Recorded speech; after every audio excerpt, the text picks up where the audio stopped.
Hello, welcome to f11 Landscapes. My name's Chris Beer. We've come out today to Lytham on the Fylde coast. Little village and a little town even.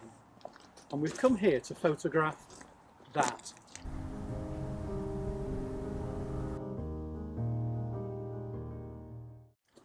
So, in this video, we're going to learn a massive tip for helping you to take photographs like a pro.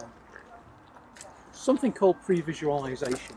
Stick with me today and we'll talk about it and show how you can incorporate it into your photography. We're also going to look at composition, how to make the best composition. Settings, obviously, which is something that's very important for all photographers. Then we're going to go back home into the office and have a look at how we turn the raw file that we capture on camera into the finished image. And then if you stick around to the end, we've got a bonus feature for you.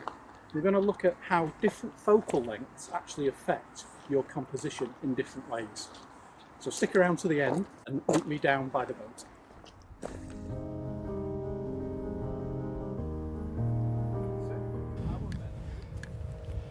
So, a muddy path. You do need wellies if you do decide to come down here. Or I suppose going to any coastal location really. You never can be too sure what the underfoot conditions are going to be like, and it's most important that you stay dry. So, lovely blue sky. Tide's just going out, and looking around to the windmill and the seafront here at Lytham.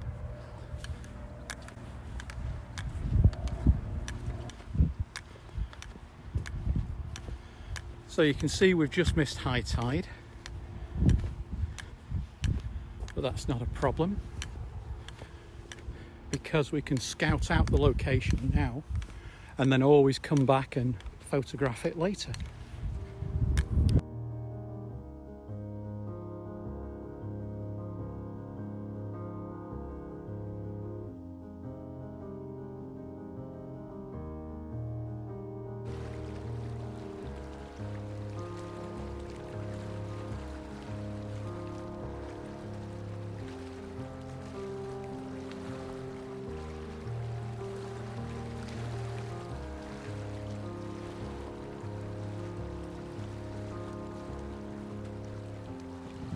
Right, we're down here on the shoreline now, and listen, this was supposed to be a photography video, but I'm pretty sure it could end up as alright, you'll be alright on the night, because it is so slippy here, and I don't know whether you can hear my feet sucking into the mud, but if I give you a laugh, then it's all worth it.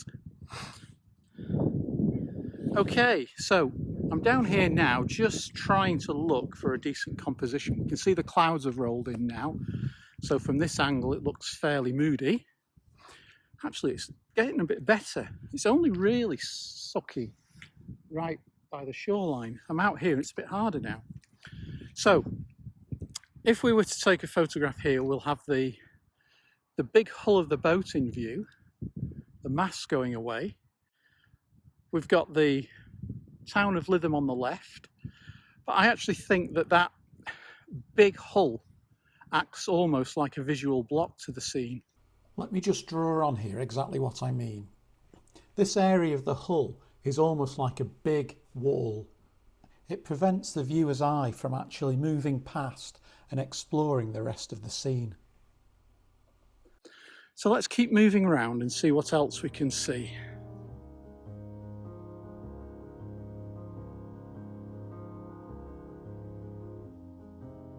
I'm looking at the foreground now and the lovely ripples in the sand here. That could make for quite an interesting shot. But I think anything on this side brings the town into play with all the houses in the background and kind of makes the composition a little bit messy. The light is lovely on this side of the boat, isn't it?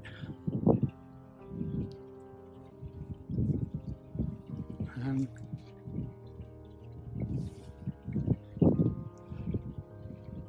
tell you what, there's a few £1,000 worth of boat there, isn't there? Somebody's just let go to rack and ruin. Goodness me.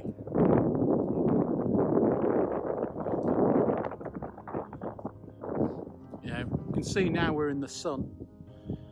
It does look lovely, but again, that just looks like a very blocky composition. I think for subjects like this, we need to be at one end or the other, and almost certainly the end we need to choose is the front end.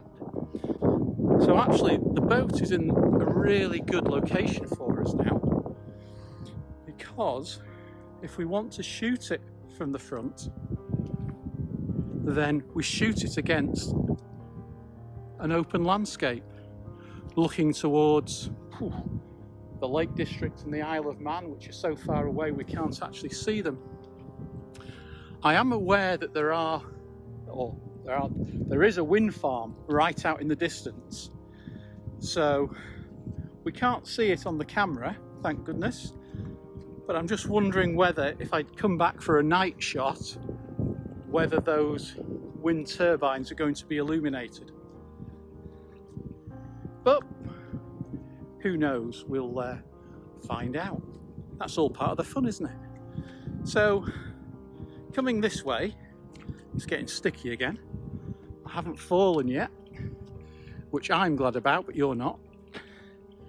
I'm looking here at this anchor rope, whether we can actually make, an image with that. We kind of pan round. Maybe not a wide angle like this, but maybe a vertical shot. Get that anchor in the foreground and the rope sneaking out. There is another anchor over there, but I think that one will give us the side of the boat, which isn't as appealing. Looking straight on here, we've now got both masts overlapping, so maybe that's not a good position. So if we come back this way a bit, and I am going to lose a welly. Oh, sorry about that. Let's put you back in shot. Now that's looking better, isn't it? We have that almost a snaking of the rope here, and the sky looks quite nice. Now, talking about focal lengths, we could come in right close here and have that anchor right in the foreground and use something like 14mm, but that will tend to elongate the distance between your main subject, which is the boat, and the anchor, which is your foreground interest. If you go way back behind me and use a telephoto lens to zoom in, that will actually compress that distance. What works the best? I don't know yet, I'll have to go and try it. So that's a little view around the boat. I want to get out before I actually sink too deeply. So join me back on terra firma. So as you can see, I've found myself a nice little raised area on which to set my tripod up on. I've got a polarising filter on the front of my lens, a circular polariser, and I'm just adjusting it to adjust the strength of the polarisation. And that's the image I made. Now, one thing when using filters on the front of your lens is if the sun's at the side, you can get a bit of light coming in and affecting your image quality. So I'm just holding my lens bag out now just to put a bit of shade over the front of the lens, and that worked a treat. Okay, I said to you about pre-visualisation. This is massive, and what it's all about is taking the scene as we have it in front of us now and then visualising in our mind how we want our finished image to appear. So here we are, we're at fairly low tide. We have this boat in the sand, and what I'm looking at, I don't know whether you'll be able to pick this up on the video, but I'll put the image I'm going to take up for you. We can see in the bottom left hand corner there's a rope sneaking out, or snaking out even, up onto the boat of the Celestial Dawn there. And what I'm looking at is, if I come back at high tide, we can get the water covering all the sand. Because at the moment, I'm thinking that's going to be a little bit distracting to us in the finished image. So if we can get it covered with water, and maybe just halfway up that rope that's snaking its way, then we'll have nothing distracting us around the boat. We'll have a long exposure, turn it to black and white, and to lead the eye in, we'll have that little snaking rope. That's what I'm thinking now. So this means we're going to have to come back tonight at about 8:30, 9 o'clock, and just wait to see if the tide comes in where I'm hoping it will be. So that's pre-visualisation, taking the scene that you have in front of you now and visualising in your mind how you would like it to appear in your finished image. Let's see how close I am. Hello, you join me back out at the celestial dawn. Sun's gone down. I have been down to the boat, but it's a bit too dark down there to actually do any videoing. I'm sorry about that. So I've come back up to the prom, sat under a street light just to record this. I am going to go back down to the boat. I'll show you. It is almost pitch black, unfortunately. I'll put the images I'm taking on the screen for you to show you the raw files, and then we'll have a bit of a play about with them and see if we can make them look really good. So it's always nice to get back home and put your images on the computer and see what you've caught. You can see my images from my little session here, opened in Lightroom in the library tab. Let's just go through them, starting off with the one that you saw me take where I was shielding my lens from the sunlight. I went for a square format because I felt that filled the screen a lot more. I probably slightly exposed it because I had an idea I was going to turn it to black and white. The reason for that is because the sea around the Fylde coast is a brown colour, and that's due to the fact that we have a muddy coastline, not a sandy coastline. As you can see here, that's why I was sinking into it. So to remove that brown effect, I thought, let's go black and white. As you can see, we'll just go over to the develop module. That was the white balances shot, so I've just added a touch of yellow to it, just to warm it up a little bit and take that coolness away. That's one of the advantages of shooting in RAW, that the white balance isn't fixed in camera and we can adjust it to what we want in post. The exposure I've just increased by 0.6, put a little bit of contrast in, +9, nothing to the highlights. I've opened my shadows up by +17, nothing to the whites, nothing to the blacks, nothing to clarity, vibrance or saturation. We come down to lens corrections. Obviously we enable profile corrections, remove chromatic aberration, and then the profile tab has picked up my camera and lens combination. Down in camera calibration, we have a choice: Adobe Standard, Camera Faithful, Landscape, Neutral, Portrait, Standard. Once again, we've shot in RAW, so we can adjust these as we see fit. I like the Faithful because I feel it tends to record more of the dynamic range, giving me more leeway in post-processing. So let's go and have a look at the histogram. You can see up here that I've managed to retain detail in all my highlights. If we wanted, we could maybe push those a bit by increasing the exposure a bit more.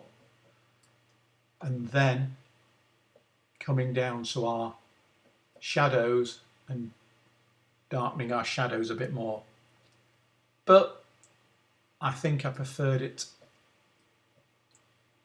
roughly as it was, something like that. And then we can complete a black and white conversion.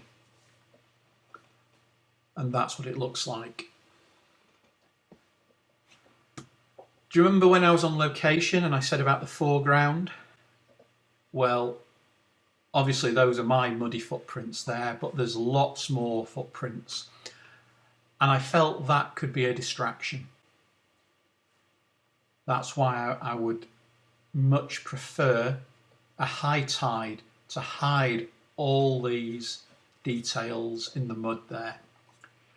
See up on the top left hand side my settings. I was at 32mm using my 24-105 lens, and it was an 8-second exposure at f6.3. So a little bit later on, when the sun moved round almost behind the boat, then very similar, 35mm, 1/8 of a second at f11. Now what interested me here was you can just make out some crepuscular rays, but once again I turn this to black and white, and that gives a much more moody effect to the image. And then a normal crop, giving us a bit more of those crepuscular rays and a bit of the colour in the sky as the sun starts to set.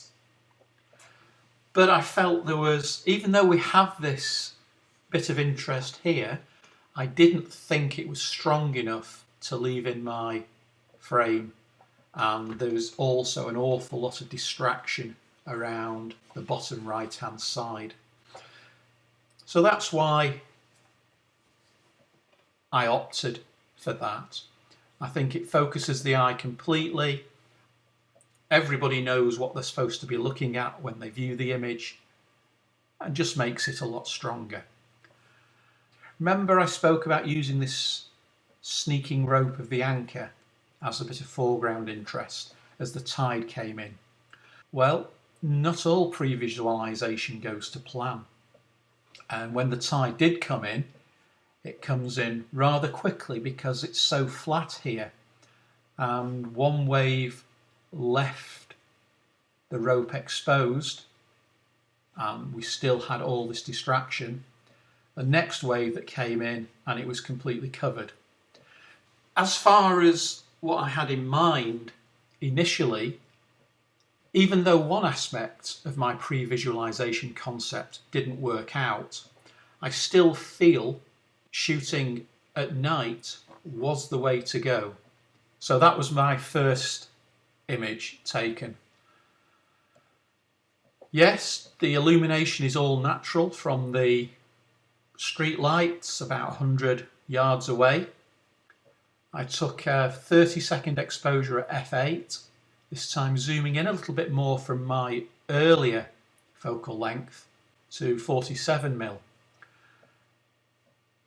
I had a look on the back of the camera and I thought the planet here was a little bit too close to the edge of the frame.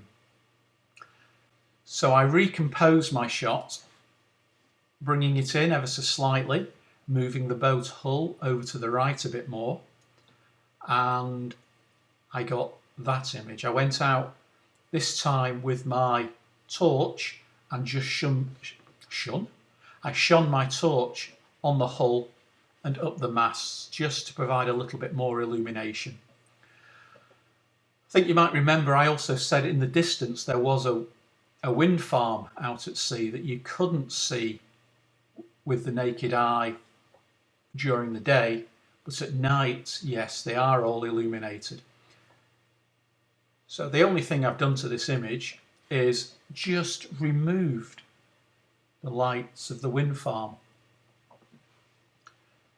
And that allows us to concentrate not only on the boat and the planet, but also the reflections in the water from the long exposure. Even though I didn't get all aspects of my pre-visualisation right, I still was able to determine a long exposure at night with a high tide was the way to go. Let me know what you think about this image.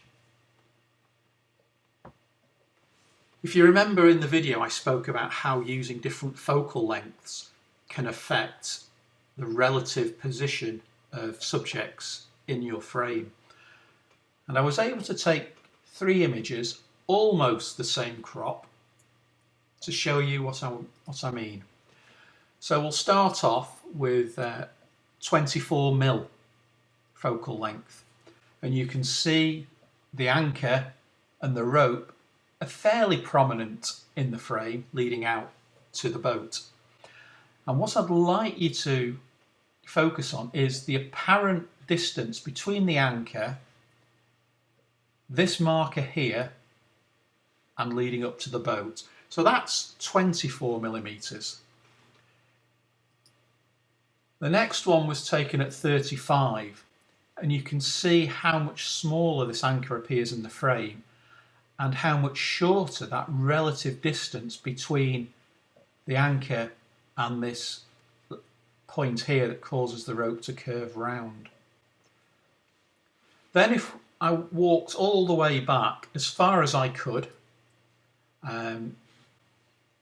you might just be able to make out the anchor in the bottom corner there. The problem I had is that the land behind me actually started to dip down, so I couldn't get high enough to include that in the frame.